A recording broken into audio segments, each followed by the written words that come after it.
Well, here it is. May 2016. Only 2 more issues. Then we're going to do something a little older, and then we're going to move forward. But we're going to go old first to end the year. But right now, we've got May 2016. And welcome to the D. Louise book series. I'm Christine K-R-S-T-I-N-A.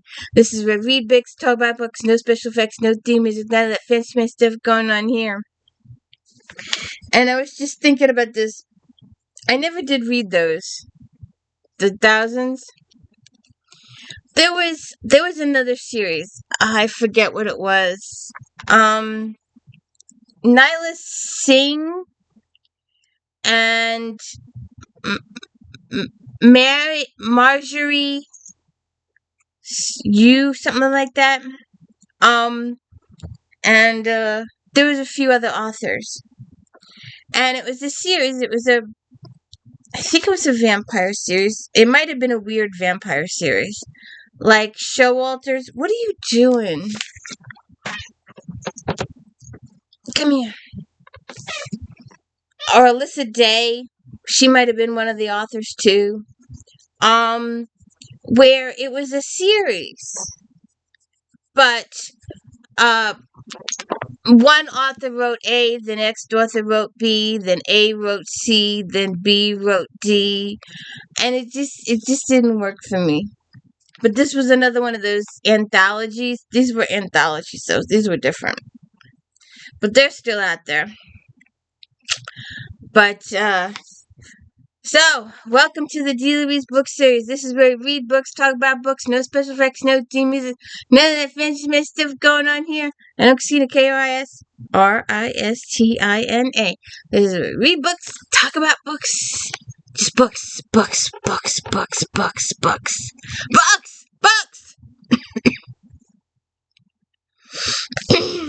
Lots and lots of books. Let's see what we've got here today.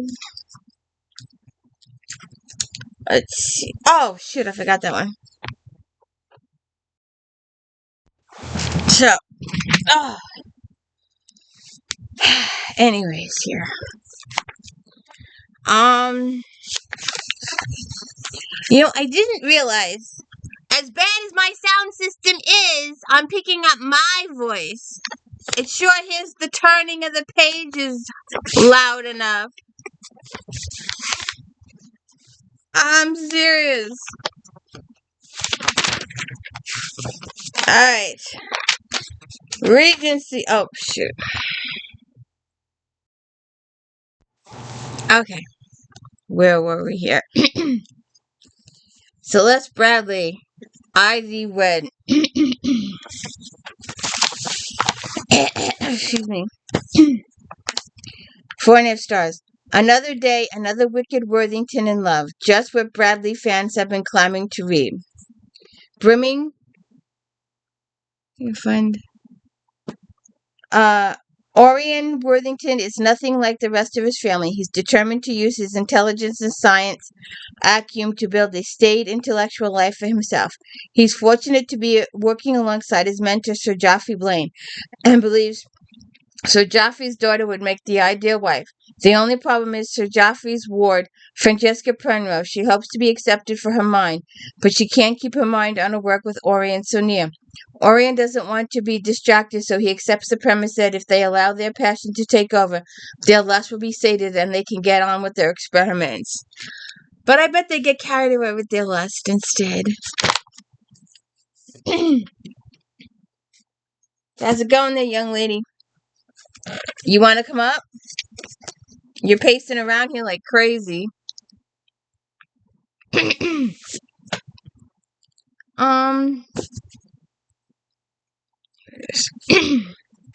Lorraine Heath. The Earl Takes All. 4.5 stars. Only a storyteller of Heath's consummate skills could pull off such an unconventional plotline, and does it with compassion and elegance, reminding readers of the redeeming aspect of love. Several years ago, Edward Alcott stole a kiss from his twin brother's fiancée, Julia, and realized he was in love. Then a scoundrel, Edward would never jeopardize the relationship with his brother, so he tried to forget the searing kiss. Then a freak accident and a vow to his dying brother sent him back to Julia. He must pose as Earl of Greyling until Julia gives birth to the child she carries. Julia finds Edward distant and preoccupied, longing for his love and passion. She dares to lure him into his arms. Ah. It's one of those. It's one of those. But if he's his brother's brother, then he's the Earl. He the Successor Earl anyway, right? Are you coming up? Yes, no? Fine.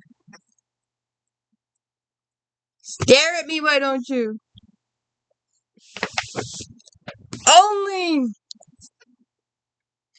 Only beloved Mary Balow, in the final volume of the Survivors Club, could be centered on its founder, allowing Balow to craft a beautiful, touching second chance at love.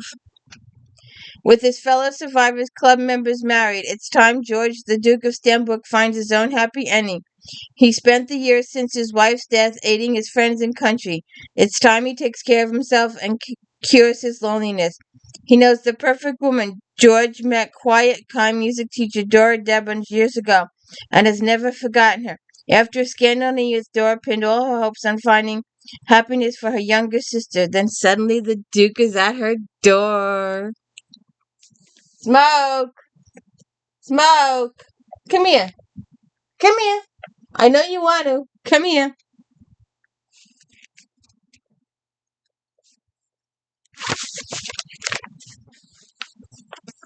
Come here. Come over here. Come here. Come here. Come on. All right. Come on. Sit. Sit. Just sit. Just sit. Hang on. Just hang out. What page is that? Let's see. How the Duke Was Won. Lenora Bell. Combine the Princess and the Pea with a dollop of Cinderella, and you have Belle's fresh, lively romance. You want to hear romance? You want to hear romance? Yes, you do. I know you do. Are you pissed off this morning?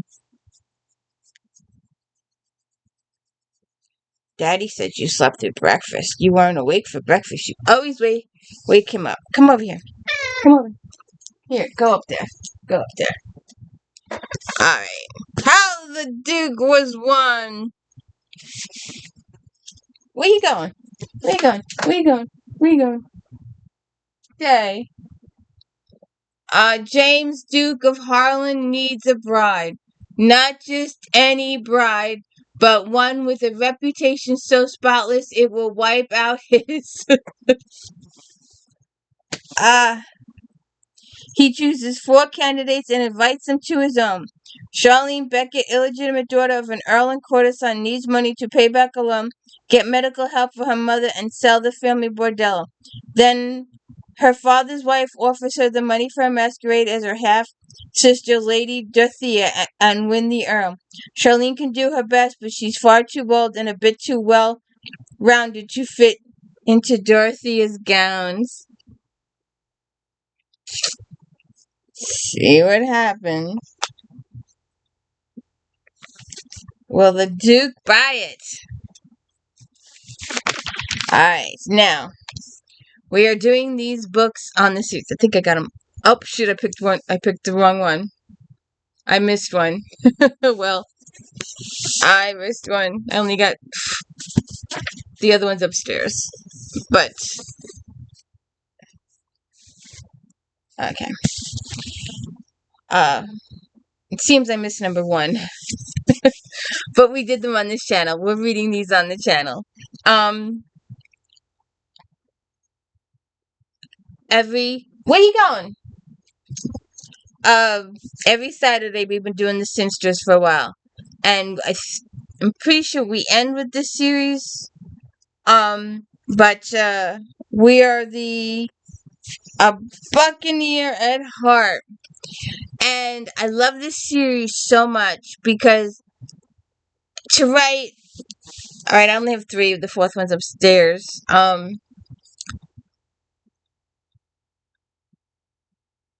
To write these 4 books and have the stuff that happened in book 1 needs to happen at the same day in book 2, and the stuff in book 2 and the way she did the time, it was just fantastic. I gave these all 5 stars. The Frobishers, a Buccaneer at heart, 4 stars. Adventure Quartet continues as Lauren sweep readers back to the West Africa and into a wild ride of peril and passion. Do this. With her brother missing, Aileen Hopkins heads for West Africa, determined to rescue him. Captain Robert Frobisher's family has secretly worked as diplomatic agents for the Crown. After his brother and sister-in-law relate their adventures in Freetown, he accepts a mission to West Africa to uncover information about a missing woman and children. He plans to quickly locate a slaver's encampment and complete his work. Aileen has been thwarted at every turn, but she encounters Robert and feels hope. Robert is convinced he must protect Aileen, and though he's a consummate diplomat, his skills are useless against a beautiful, stubborn spinster. And it takes all 4 books. They don't get to the camp until the 4th book. And we are reading those. They should be coming up in the next week or so. We should start those. And then after we finish those, we are heading into my J.D. Robb books, my comfort series.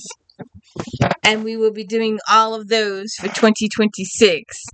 I didn't do them for 20. I read them in 23, but I didn't do them in 24 because I'd already done them in 23. And I usually read them once a year. I always read these books once a year, go through them once a year. They're my comfort books, especially during this time of year. 9/11 happened.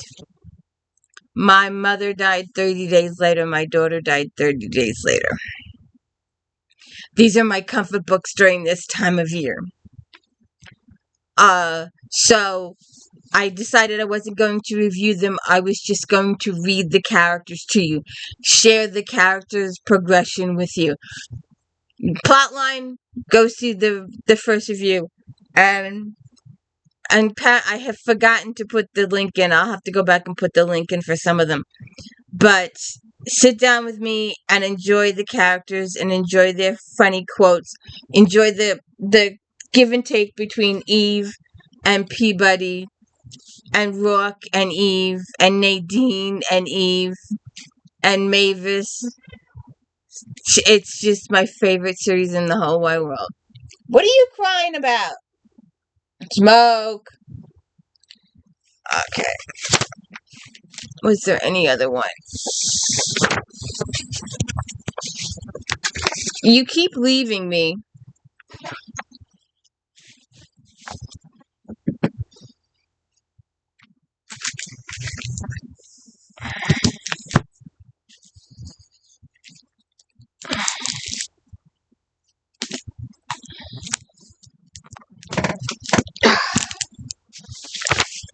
Let's see.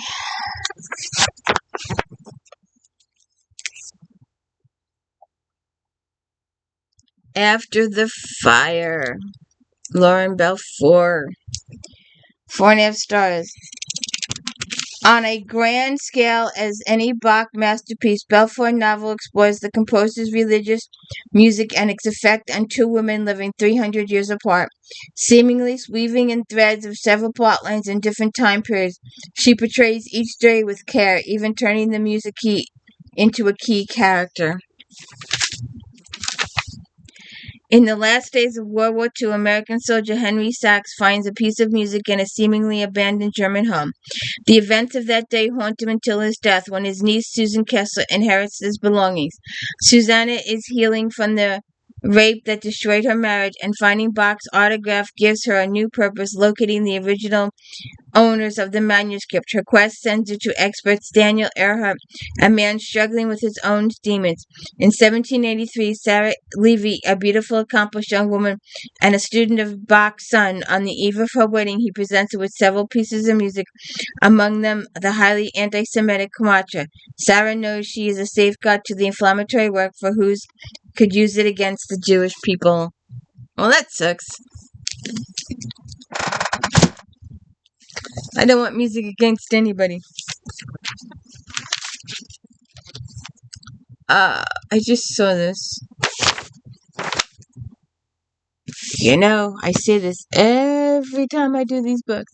If I would only put them in order. If I would only put them in order. Ah, Jesus. Oh. Come here, come here, come here. You're the wrong cover. Anyway.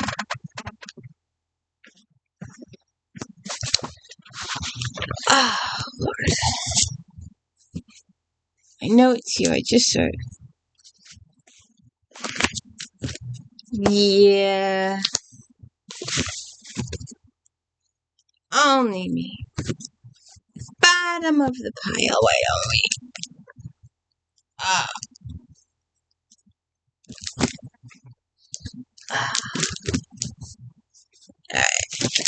I know we're not going to eat you till later. Okay. So, Mary Alice Monroe, mainstream fiction. 4 stars. With Mima, Carson, Harper, and Dora, Monroe credits her 4 beautifully drawn, strong, vulnerable heroines, each grouping with her own personal questions, choices, doubts, and thoughts about family, commitment, relationships, and the future. Half-sisters Carson, Dora, Harper, and Muir are coming together again as they get ready for the upcoming weddings of both Carson and Harper. Carson wonders about her wedding, her pending marriage, and future path as Harper worries about home and family. Recently divorced Dana just wants to make it on her own and be financially settled. And Mima is suddenly faced with secrets of the past that can shake up family bonds as the stranger Atticus arrives on their doorstep, claiming to have family ties. Let's see what happens there.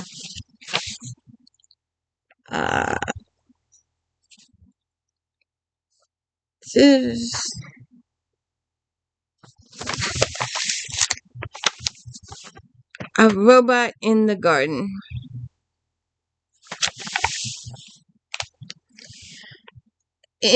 Install's debut novel is quirky, witty, full of humor, and a robot emotion that will have readers both laughing and crying.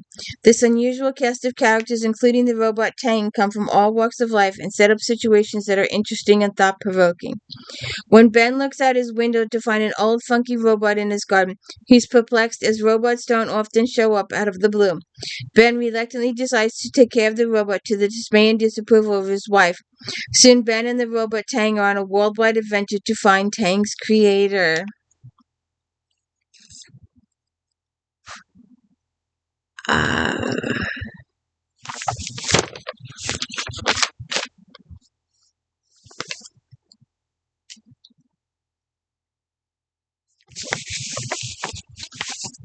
The Apartment. Daniel Steele.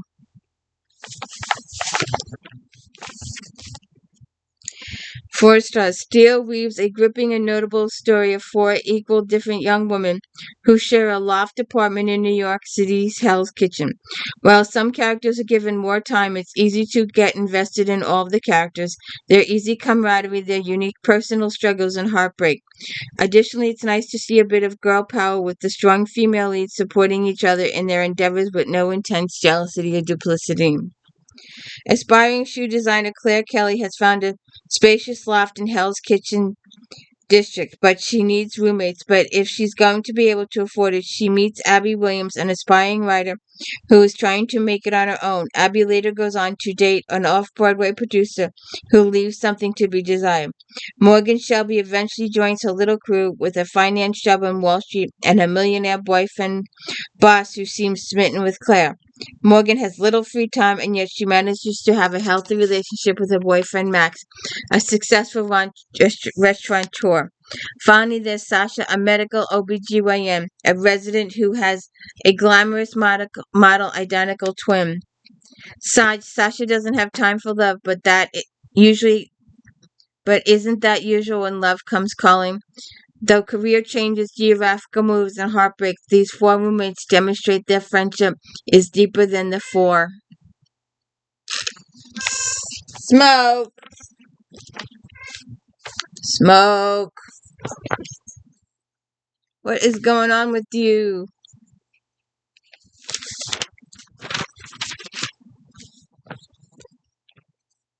Let's see something. Nope.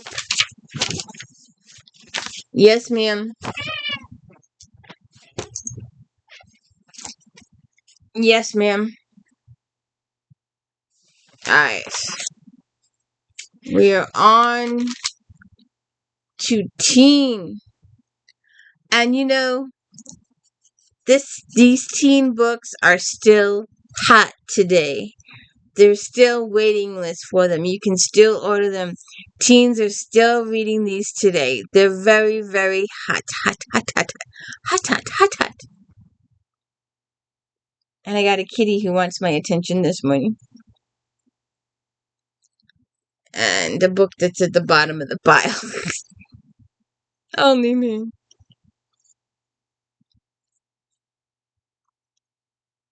Are you gonna hang around or what? Huh? Can you go up here? I gotta get a book from the bottom of the pile.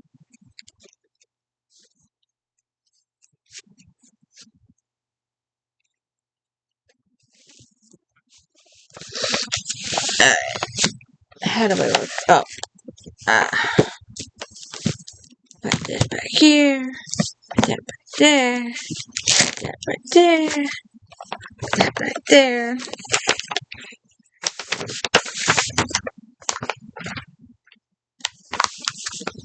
I just saw this. Jennifer Estep. Bright Blaze of Magic. 4 stars. The latest book in Black Blade series is fierce, filled with adventures from the first page to the last. Estep knows how to make her readers come alive. Lily and Devon are in for the ride of their lives with their town still torn apart.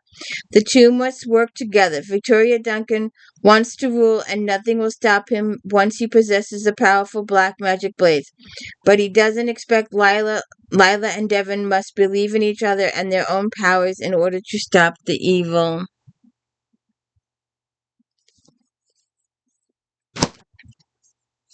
Alright.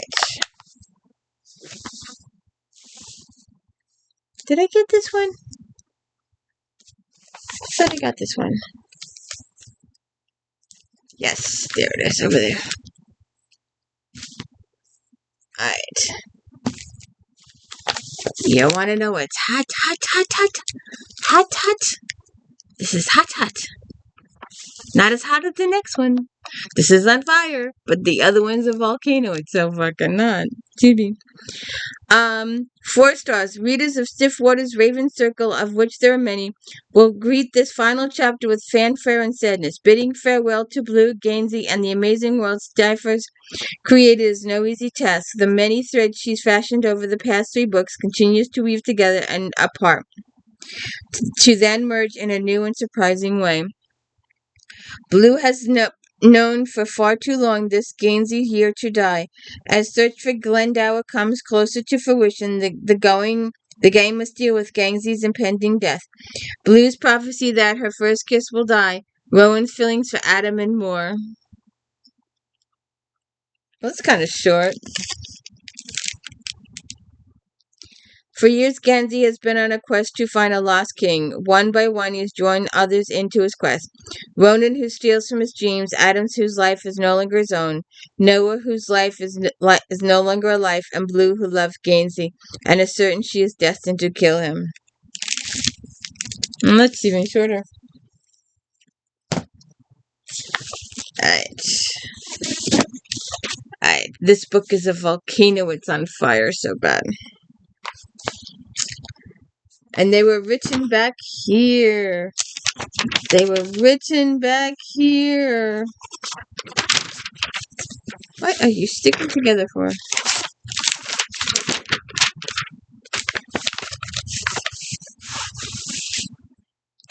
A Court of Mist and Fury, 4 stars.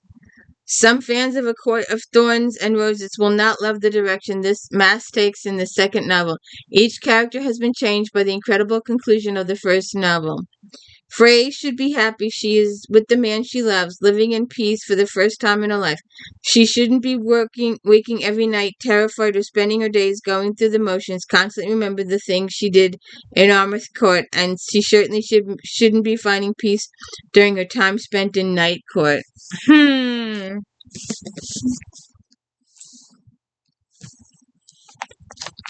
And just no. See what happens there. Alright. DD Airs, Rival Forces.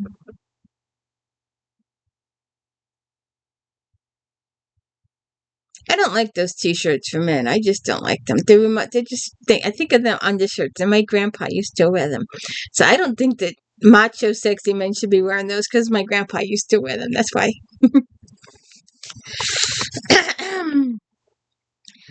4.5 stars. Ayer's Canine Rescue series keeps getting better, and her 4th installment is the best yet. Bringing a back lost love under potentially dangerous circumstances is a recipe for excitement. When Kay McGarren's old war buddy Lo Batiste contacts him and asks that he check up on Law half-sister Yardley Summers, Kai is torn. Unbeknownst to Law, Kai and Yardley have been a thing for years ago. Yardley is one of the top canine trainers in the country, and Kai now owns Canine Rescue. Apparently, Yardley's recent lover, Dr. Bremer, has disappeared, and Yardley contacted the FBI. She triggered something that could put her in danger. Kyle and his dog and Lily head to Harmony Kennels, where the reception for Yardley and her wolf dog is less than enthusiastic. What?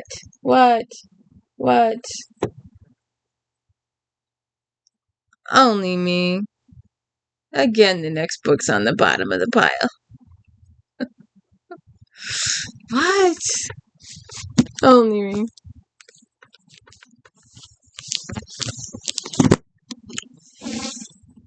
Troublemaker, Linda Howard. 4.5 stars. Romantic suspense queen Howard makes a welcome return with her marvelous new book. Troublemaker. This is vintage Howard with all the wonderful characters, plus a truly scene-stealing dog. Slow burning passion and dangerous action a reader could ask for. Morgan Yancey is supposed to be enjoying some brief downtime between his Go Team paramilitary missions when he is ambushed and nearly killed. Morgan's supervisor, Alex, is determined to find out who hacked their system, so he sets a trap and sends severely wounded Morgan away to heal. Axel has the perfect place in mind, his much-hated ex-stepsister, Isabel Bowe. Morin's remote house. Bowe is the part-time police chief of Hammockville. And she and her dog Trix are not quite sure what to make of the weak and recovering Morgan. However, the longer Morgan stays, the more he becomes a part of the community and falls in love. You see it coming. You see it coming. Let's see.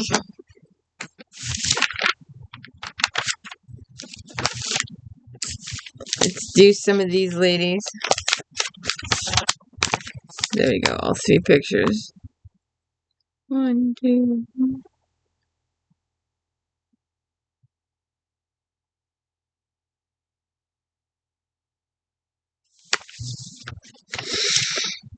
M.L. Buchanan, Flash of Fire, 4 stars. The next book in Firehawk series is a worthy addition to a Red Heart series that consistently delivers heart-stopping suspense and action without any dull moments. Former Army National Guard helicopter pilot Robin Harrow has temporarily taken over Emily Beale's craft and position at Mount Hood Aviation while she is on maternity leave. Robin knows going in that she must prove her worth as a leader, especially considering that she's never been part of a fighting team before. Firefighter pilot Mickey Hammond loves women almost as much as he loves flying. When he meets the blonde, pixie-cut beauty, though he's smitten at first sight, when these two are assigned to the same mission in Alaska, they fall in love. Outrider Lindsay McKenna, 4 stars. Bringing 2 military veterans together, this compassionate love story explores the path to healing. Set in Wyoming wilderness, the Forest Service is the perfect refuge for those wounded souls. Dev McGuire has referred to her home state to work at Grand Teton National Park.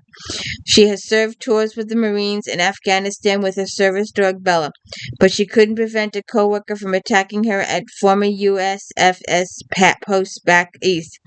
Looking for a new start in Wyoming, Dev is assigned to train Slocum Rakin, and their connection is immediate. Shiloh Walker, The Trouble with Temptation. The trouble continues with the second book in clever and versatile Walker series featuring the McKay siblings. The repercussions from a murder keep rippling out and entangle these protagonists deeper in danger. A terrible accident has left Hannah Parker in a coma for 7 days. Compounding the concern are 2 issues. First, Hannah is pregnant, and second, she may have witnessed a murder. Learning that Hannah is pregnant shifts everything for Brandon McKay. Ironically, Brandon catches a break when he learns that Hannah is suffering from amnesia after the accident. He had previously destroyed their budding relationship, but now he has a chance to make it right. There you go. The 3 books again.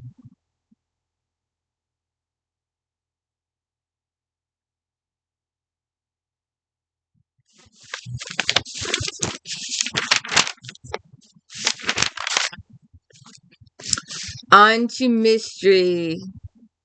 Uh,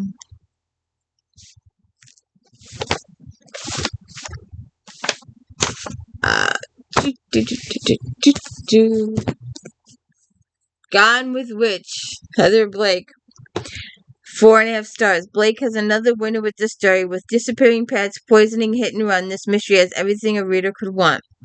Natasha Norcliffe's cat has won the Positively Enchanted Pet Contest 3 years, but her competition has been suspicious accidents for the past 2. Darcy Merriweather has been hired to keep an eye on Natasha this year. While at the competition, Natasha drops dead and Darcy is on the case. As she questions, local pets start to disappear. A local man is poisoned and very strange things start to happen. Will Darcy solve the mystery?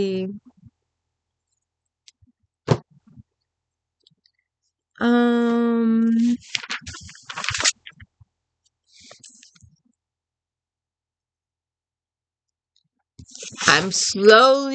microscopically slowly gathering this lady's books because we're going to read them.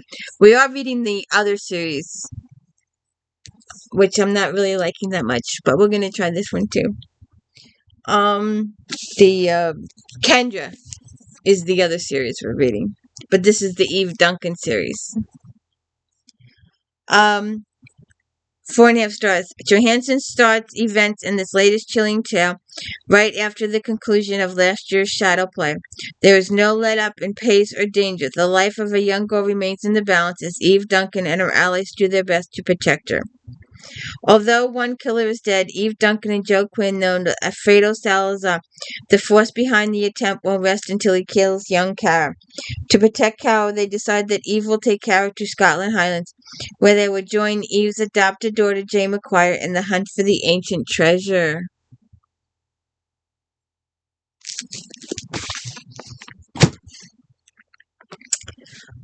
I am also collecting these books microscopically slow.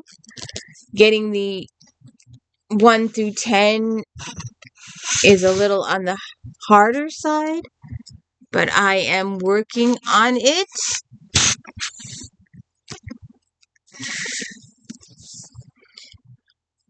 Extreme Prey, 4.5 stars. Sanford packs a punch in the 26th novel. His ability to put Davenport in other unique situations is a talent of the Pulitzer Prize winner's talent.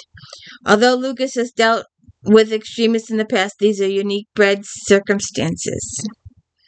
Marlis Purdy and son Cole are psychopaths. Second son Jesse is unknown quantity, pretty much self-sufficient on their working farm.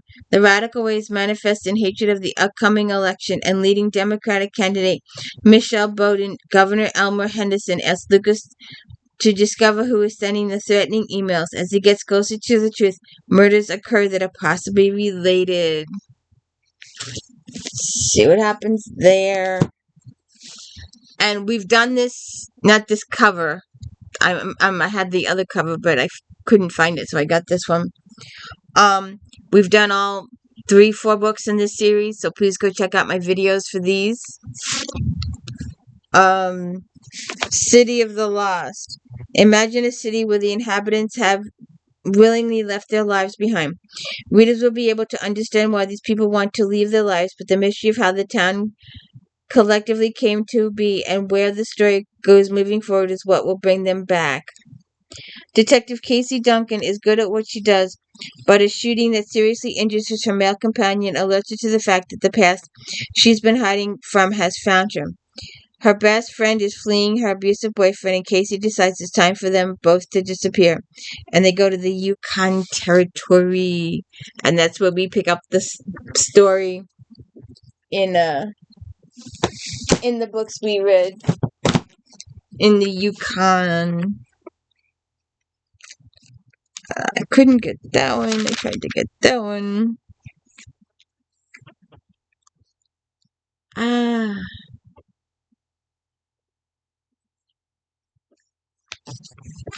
There's one.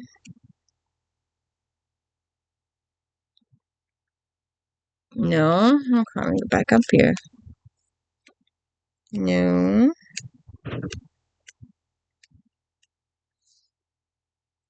No. Alright. Why did I get this book?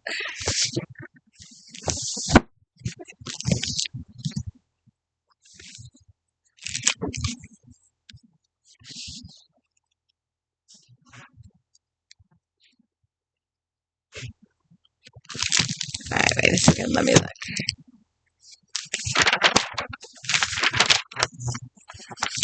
Sorry.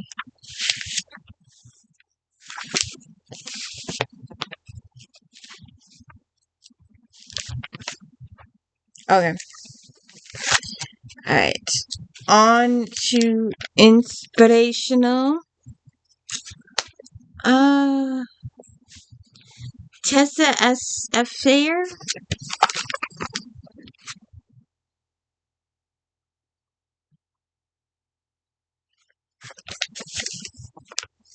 Land of Silence, 4.5 stars.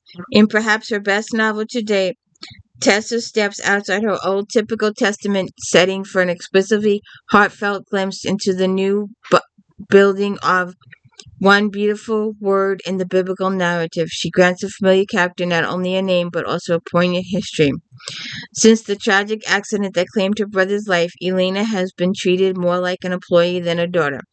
As more tragedies befall her grieving family, the responsibility for their business falls to her. When her drive to care for them isolates her even from her betrothed, Elena wonders what else could go wrong when the bleeding begins. Ew. I don't think I like that.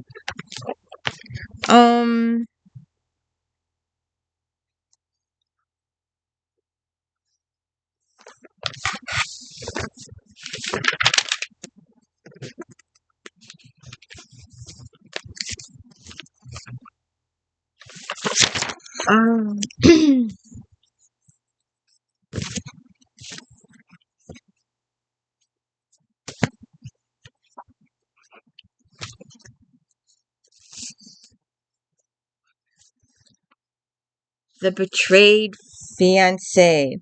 4 stars. The importance of honesty and communication in all relationships is clearly demonstrated in the latest installment of this series. While it's a quick read, the pace is steady and holds the reader's interest. Joe Byler continues to keep numerous secrets from his fiancée Kristen. One of them is finally uncovered when she meets his family after the death of Joel's father. Kristen witnesses a side of Joel she never knew existed, making her question their relationship. Joel seems more interested in his father's will than her and his feelings. Oops.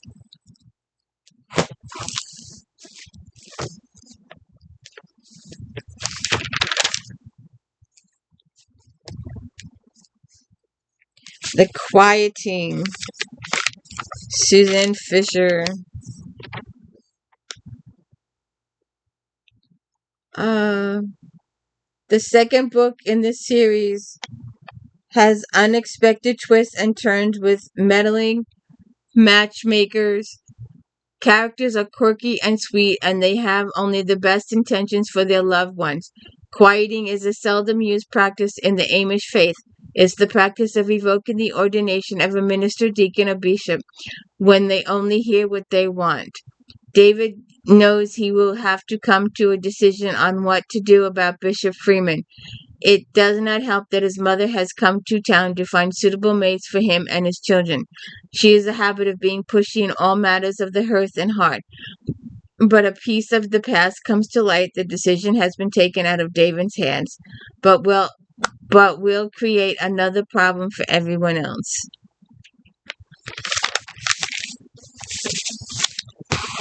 Interesting.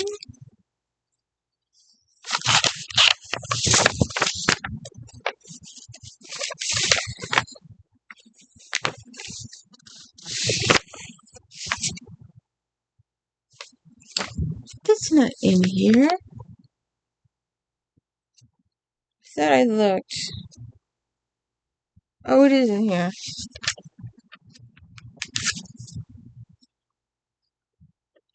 Alright, wait a second. I don't understand why turning of the pages is so loud and yet you can't hear me. Flawless. Heather Graham.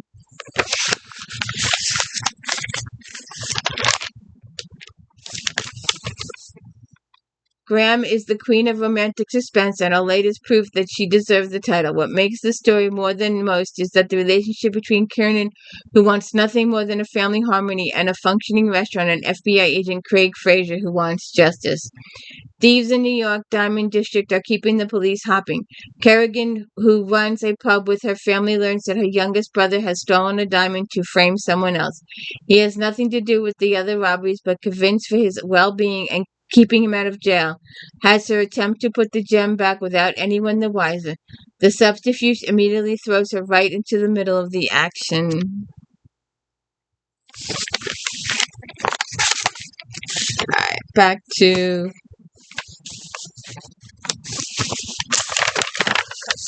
inspirational.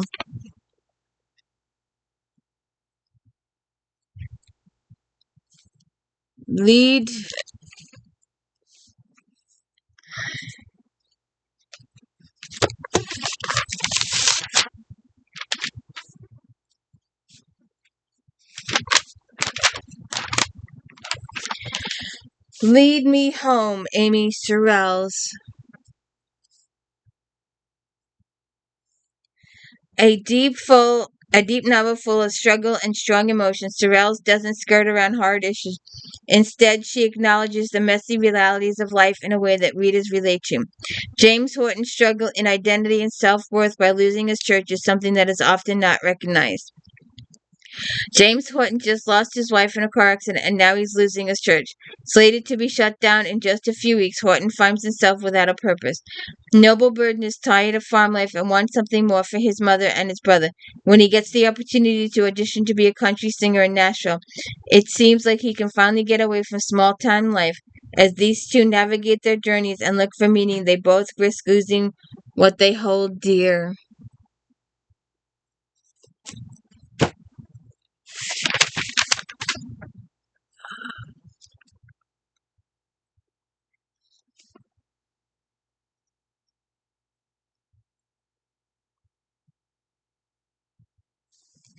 The dragon roars.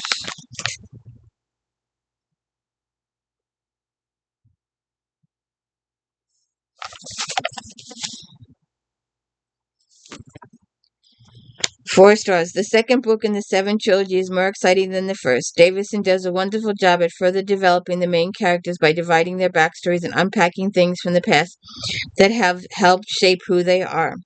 Captain Jesse Christian cannot reveal that he has become Christian, yet his relationship with Miss O'Reilly threatens to expose him as the Canadian government further cracks down on Christians and the red virus is killing almost half the population. No one is safe. To further complicate matters, Lieutenant Gallagher's hatred of Christians grows, and he seems to have a target on Jesse's back.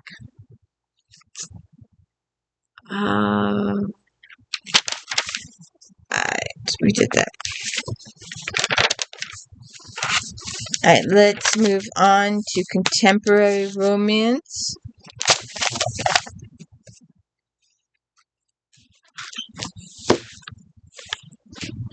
Best of My Love, Susan Mallory. Recognizing Interpol problems and taking steps to fix them is the theme of Mallory's new full goal. Both protagonists realize that in order to go forward in their lives, they need to change, so why not work together? Due to her painful past and abuse by her father, Shelby Gilmore is unable to trust men in relationships. Meanwhile, Adrian Mitchell regretfully realizes that he has become the king of the one-night stand, and the whole town knows it. Then Shelby has a brainstorm to help them both. For 6 months, they will work at becoming good friends who do all things together without the pressure of sex. Well, of course, that's going to end up being that, too. Yeah.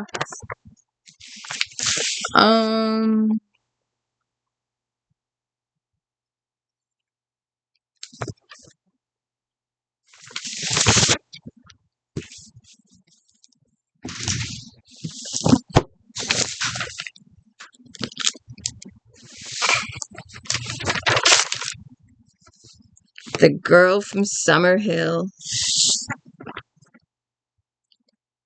4 stars. This brand new series in Devereaux is off to a fantastic start. Set as a modern-day Pride and Prejudice, the formulaic story is classic for a reason. Casey is lovable, Elizabeth Bennet and Tate is quintessential, Mr. Darcy naturally making them a couple. Chief Casey Reddick has started life over in the small town of Summerhill, Virginia, looking for peace and quiet after a high-pressure job at a top restaurant in Washington, D.C. She thinks she's found it at Tazewell College until one morning a beautiful naked man shows up on her porch. A Hollywood star and owner of Tantwell Plantation, Tate Landers, wasn't expecting a tenant on his property, and his anger is everything but attracted to Casey. When she's recruited to play Elizabeth Bennet in the town's adaptation of Pride and Prejudice with Tate as Darcy, the sparks fly on and off stage.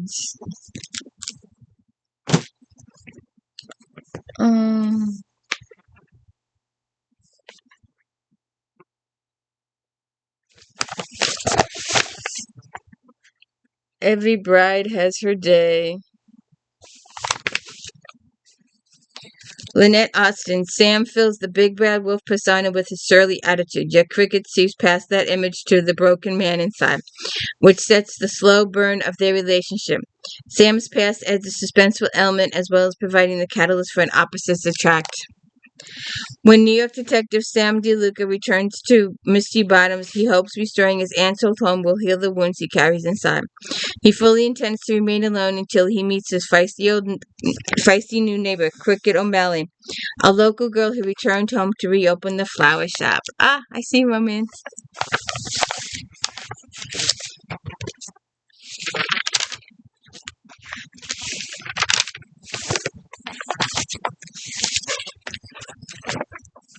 Okay, on to sci-fi. The Fireman. Hill's epic new release is nothing short of a marvel. He manages to blend bleakly believable breakdown of society in the face of genuinely terrifying plague with a haunting narrative that is compulsively readable as it is starkly chilling. Look how thick this is, and it's heavy. No one knows when the condition began or why, but a horrible plague has swept the country, leaving its victims with fascinating markings across their skin before causing them to spontaneously combust. Nurse Harper Grayson remains dedicated to helping the sick until one day she realizes she's pregnant and infected with dragon scale. As her marriage and society dissolve around her, Harper finds an unlikely ally in an enigmatically fearless fireman. I don't get it. I don't get it at all.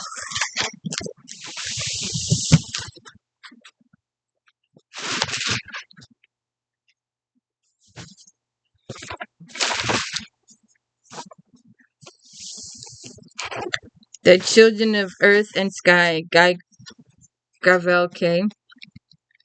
Fun of Stars. Kay skillfully builds a world that very much resembles an era of our own past. The echoes of Venice, Dubrovsky, and Ottoman Empire, along with others, are sharply observed. Somewhere between enchanting versatility and a series of intriguing what-ifs, Kay shows his skills for focusing on emotionally rich stories of a handful of characters while giving us a sweeping sense of the world at large. 25 years after the heathen Ashite Empire took San Antonio, the greatest city in the Jadeite world, the balance of power is as delicate as ever. The state of Sarasa, as always, has its fingers in many pies, working behind the scenes to destroy the pirate hopes of Sejam on the sea, sending spies and merchants to the heart of their enemy, while the whole of the West prays for enough grain to make aside the great Cass army. In the middle of it all is a traitor from neutral Devoy, a Sarisian painter and an orphan, a disgraced lady turned spy, and a doctor's wife, a Sijan warrior, who will not rest until they get revenge for her family. I don't get it. I just don't get it at all. Alright. Ah.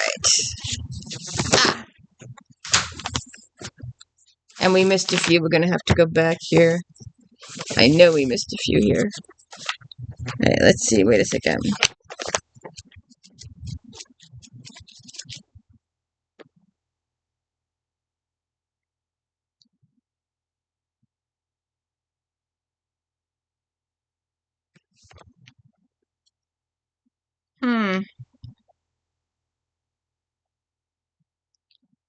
I know this was here.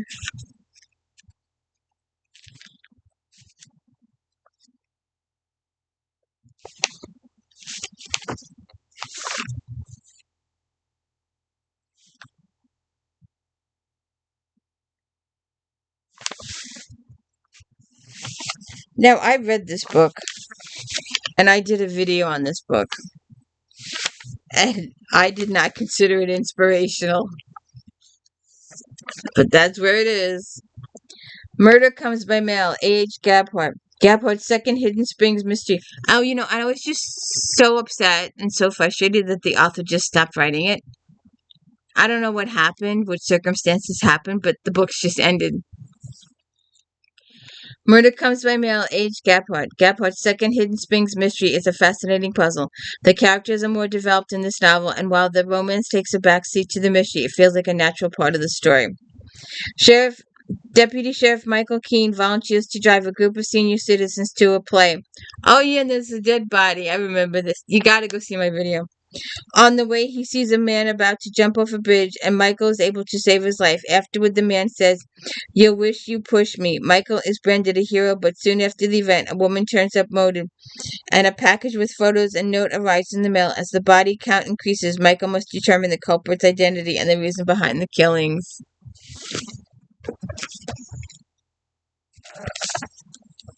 Alright, and where was this one?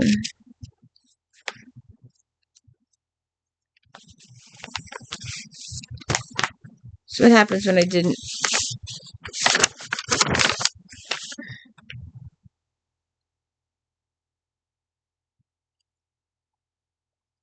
Pay attention to my list. Alright, let's see. Oh, here it is. Legend, Katie Evans, 4.5 stars. A strong, intense, sexy young fighter with a chip on his shoulder lies at the center of the latest Evans' latest. Oh, I need to put this in the Laurie Foster category for boxing. For the moment, Reese Dumas vouches for fighter Maverick, the Avenger caged at the local gym without even knowing him. He's intrigued. Enigmatic and intimidating, Maverick captivates Reese from the moment she meets him. He's fiercely determined to face his greatest opponent, Remington Riptide Tape, in the underground MMA tournament as he falls in love with Reese, but he discovers she's related to Remington. It's then off limits. Let's see about that. Let's see if this is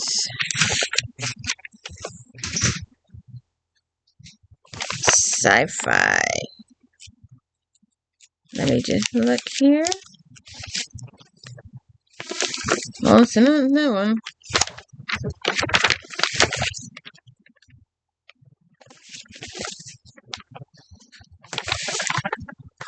Alright, I know it's here.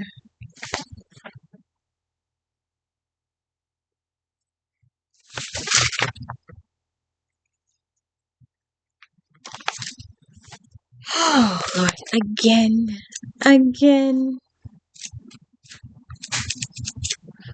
I'm sorry the page turning is so loud. It's not so loud here in real life, but on the video, it's massively loud. And I don't understand why, but it is.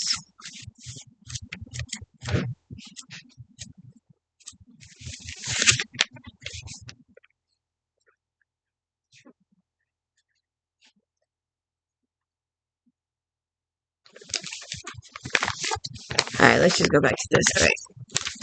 So. Alright.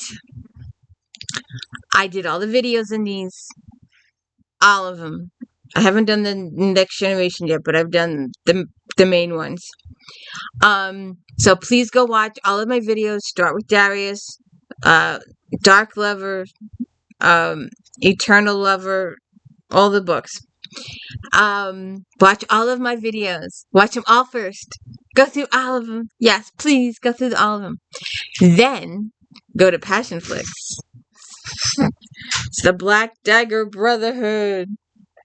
Deciding there is more to tell in Rage and Mary's love story, Megastar Ward again places front and center in the newest Black Dagger Brotherhood release. Lives tend to evolve, and this new exploration triggers intriguing discussion in several relationships. For reasons that he doesn't want to face, Rage has been having difficulty controlling his temper and his beast. When Rage angrily ignores a dire warning for fishes, it nearly leads to disaster. Only Mary's extraordinary intervention salvages things, or does it? Both Mary and Rage have been keeping issues to themselves, and if they are to fix things, they must face their fears. The shifting alliance between new allies in the war on lessening society is changing the landscape. At the same time, a drug dealer at Sale must make a decision. The choices he makes could have impact on more than he knows. Go check out all my videos for these. And this one. All of them. Go check them out. The Black Dagger Brotherhood.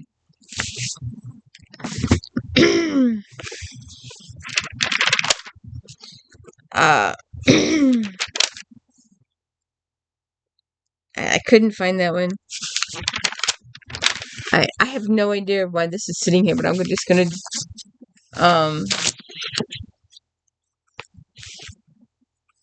alright, let me see if I can find these now. I've got all these extra books here and I don't know. I did a very bad job of writing them down this time. So let me see if this is in here or not. Okay, yes it is. Diana's altar, Beverly clearly weaves the history of the period through the personal lives of her characters, leaving readers feeling as if they are there. She also has the ability in her presentation of the events to echo our current history and political situations. The intrigue is heart-stopping as the complications of the plot leave the reader suspecting first one, then another the people involved in this political and personal mystery. In Cambridge on All Hallows Eve in 1933, Dr. Ali Horchess slips into a pew in an ancient church and finds a stranger dying. There is a knife in his chest and he insists he stabbed himself. The man is known to Commissioner Joe Sandilands, who recruited him to investigate secrets in the area. Cambridge is the site of scientific work at the Atomic Project, which has produced an uneasy mix of brilliant men, some of whom are suspected of communist leanings. Then there's the Hellfire Club and its leader, Sir Gregory Panic, who arranges high society misbehavior.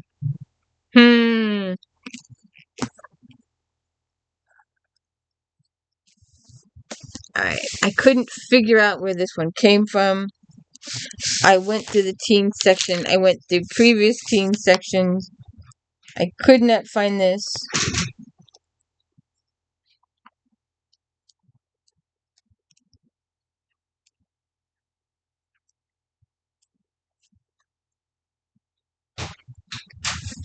So I'm just gonna show it. I don't know which. I have looked and looked for this, and I can't figure out why I picked it up. State responsible Ellie Buchanan is the oldest of 10 sisters in a small English town in 1861. The girls barely know their father, a plant hunter usually off adventuring through China. Then disaster strikes. Mr. Buchanan reneges on his contract to collect an extremely rare and valuable orchid. He will be thrown in Deborah's prisons while his daughters are sent to orphanage and the workhouse. LD can't stand by and see her family destroyed, so she portrays her father to return to China once more to hunt down the flower, only this time, despite everything she knows about her place in society, Eddie goes with him. She has never before left her village, but what starts as fear turns to wonder. She adapts to the seafaring life aboard the clipper Osprey and later to the new sights, dangers, and romance of China. Can they get their family back together? Will they get their family back together? I have to see about that one. And I'm wondering if this is in... I do not know where this... I do not know why I picked this one up. The Undoing. Shelley Lawnston. No one would have ever accused Jace Bersha of having an easy life, considering her husband, killed her, but that was then. Now she fights for mighty Viking gods with the spectacular and glorious crows. But things are turning very bad very quickly because a vengeful ancient goddess has come into the world with just one thing on her mind, ending it. And the only way they can hope to stop her is if the crows join forces with their one-time enemies, the Protectors, a Viking clan created to do nothing but kill every crow they see.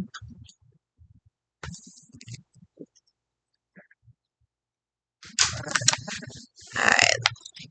Now there's a few extra here. I think are from something else. Let me just double check here. Oh, sorry, the page. I forgot about how I keep forgetting how loud the page turning is for. Okay, that's for something else. And let's see where this is. I have it here as being in here, but it could be in a couple of different sections. I never wrote it down. I'm bad that way.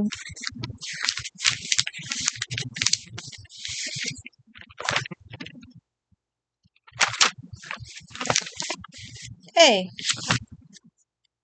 Oh, yes, there is. It's way back here.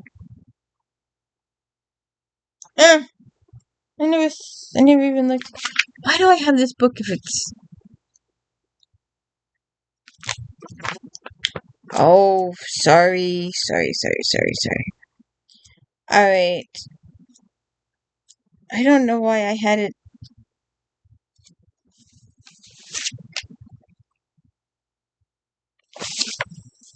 I'm just gonna throw it out there.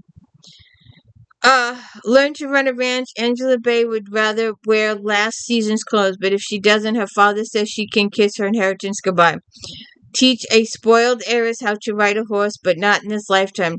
Rafe Greyhawk is a busy enough as a ranch hand, saving every extra penny to fund his chronically ill father's move to Arizona until Angelina makes him an offer he can't refuse.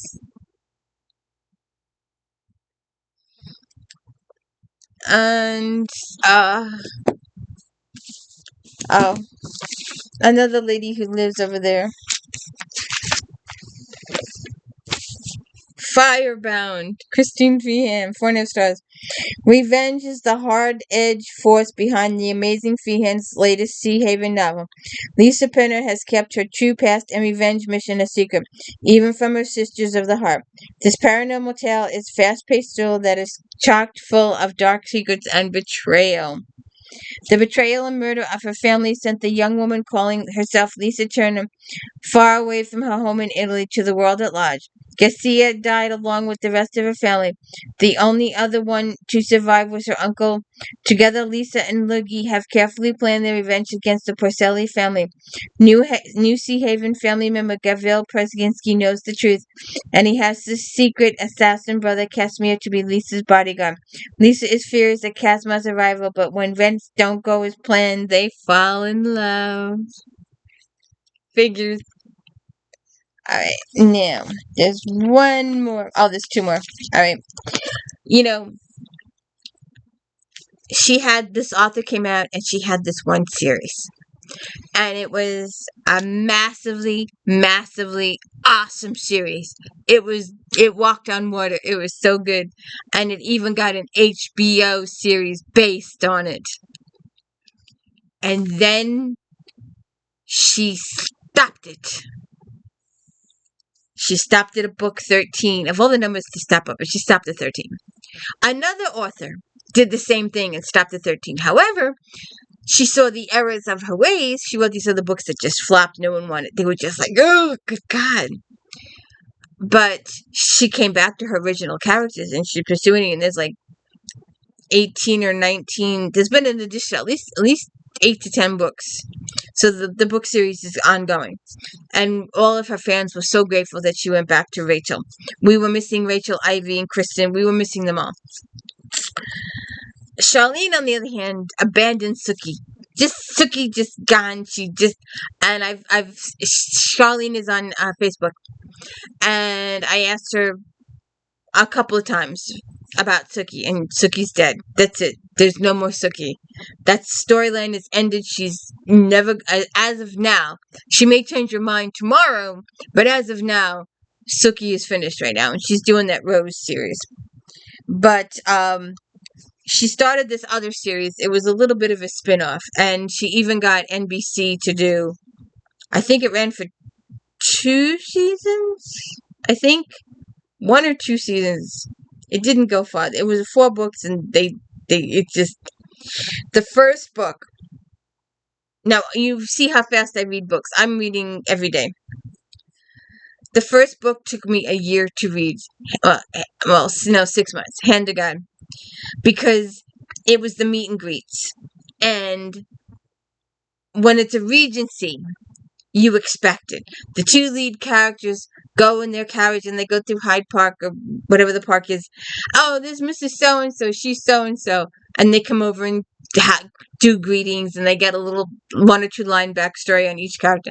Or they walk in the park, or they do the buggy ride through the park, and they do the meet and greets. It took her to do the meet and greets in the first book. I read a chapter, put it down for a couple of weeks. Read a chapter, put it down for a couple of weeks. Read a chapter, put it down for a couple of weeks. Read a chapter, put it down. I'm hand to God. 6 months later, we finally got through the meet and greets, and then I finished the last of the book in 30 minutes. Hand to God. But it took me, because it was just, and I just couldn't do it. So,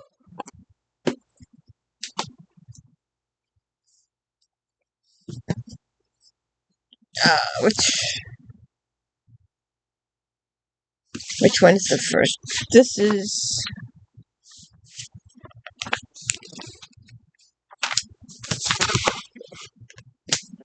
so,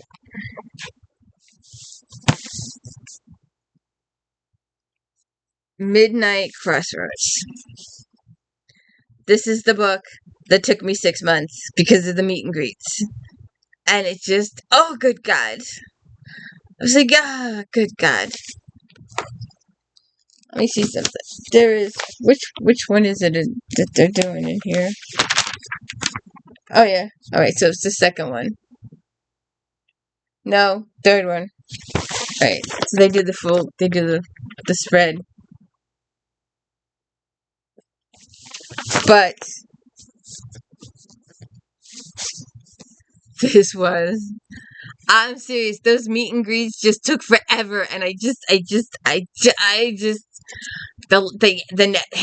the meet and greets were done, I finished the book in 30 minutes or less and was able to do the video finally on it. Then the story continued in the day shift. Wait. My nose is going to explode in a minute. God, that didn't work. Wait a second.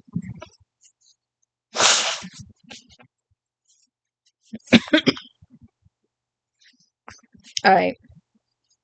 So, Midnight Crossroads. Welcome to Midnight, Texas, a town with many boarded-up windows and full-time inhabitants located at the crossroads of Witchlight Road and the Davie Highway. It's a pretty standard, dried-up western town. There's a pawn shop. Someone who lives in the basement is seen only at night. There's a dinner.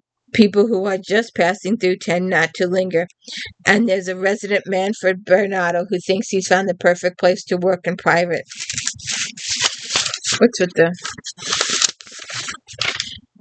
Oh, Manfred's the psychic. Fiji is the witch and cat. Reverend Emilio. Bobo Winthrop runs the shop during the day. The vampire Olivia Chatty at night. Joe Strong. Madonna.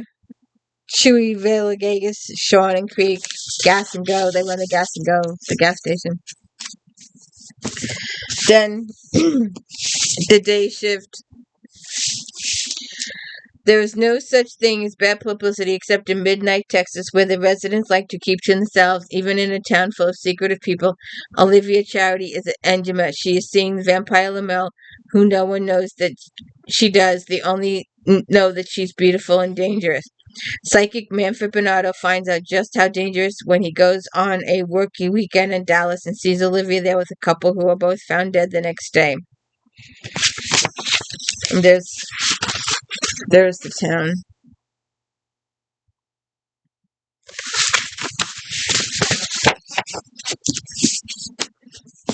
Okay, then we get to night shift. 4 stars. There is one thing you can count on in Midnight, Texas, is that there is always something strange percolating under the surface. However, in this case, the deadly weirdness is breaking into the open as a rash of unexplainable suicides hits the town. After a second stranger arrives at crossroads at midnight and inexplicably commits suicide in the middle of the road, the locals realize they have a problem. Lemuel, the local vampire, thinks the answer lies in some ancient mysterious text that he is trying to translate. The local witch Fiji Kavanaugh suspects magic is involved, and the other townsfolk, both human and supernatural, agree. And what did she say in the interview here? Night Shift hits shelves this month. How do you feel about reaching the end of the trilogy? I definitely planned on this being a trilogy, but I see, having finished Midnight Shift, that I've left some avenues open. My best answer is maybe. Midnight, Texas is a town where people of all backgrounds converge. What do you think draws readers in? I hope that readers can find at least one character they care about, so they will follow that character through the novel. Your Midnight Texas trilogy was recently optioned for television. I'm not expert in bringing projects to the screen, and I don't aspire to be. I always available for questions when they arise. So anyway, she did that, and then she went with this one.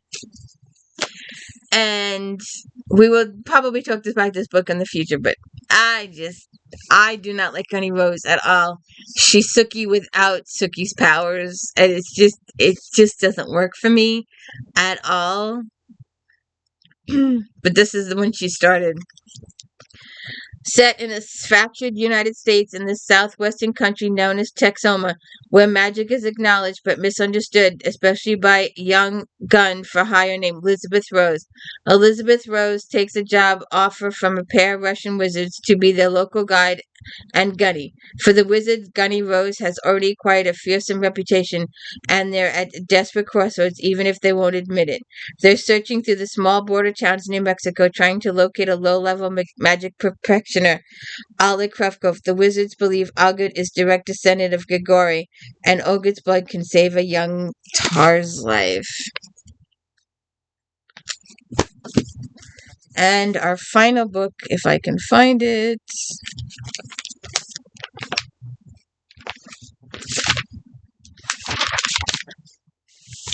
Again, I'm sorry that the page turning is so loud.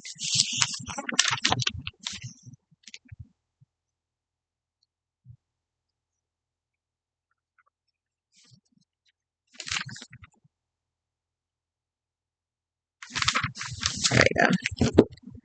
His love lesson. Che Rogers dumped her fiance and moved to New York to get her degree. Before class starts, she vacations in Utah, and treacherous weather conditions leave people stranded. She opens her villa to Hunter Barrington, and the close quarters produce a heat that surprises them both. And that's the end of Flashback Monday.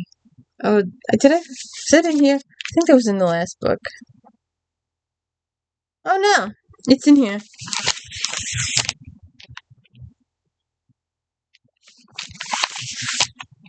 Why didn't I include it?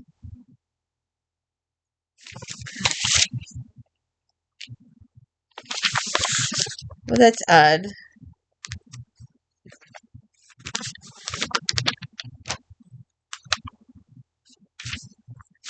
Got 4 stars. Oh, here it is. Okay. Here you go. Killed to be killed. 4 stars. Scotland, 1613. Robert's newest Scots tale filled with unique character, sensuality, colorful backdrops, and an intriguing plotline. Demands to be read and reread.